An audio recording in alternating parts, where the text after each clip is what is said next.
Завершилась ежегодная профориентационная экспедиция школьников «Молодежь Якутии в промышленность». В Республиканском медиацентре проходит встреча участников и руководителей проекта. С места событий передает Саргалана Федорова.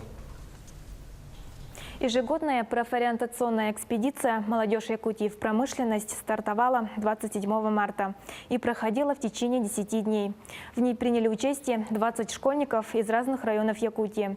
До этого все они прошли отбор, сдавали экзамены по физике и химии.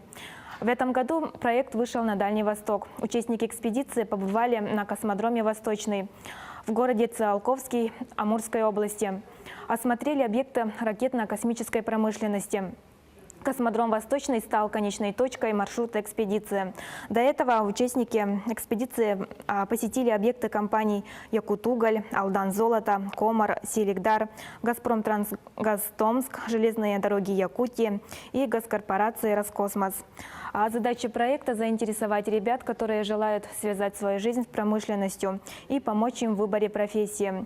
Все участники на практике увидели промышленность, которая является звеном социально-экономического и промышленного развития Дальнего Востока.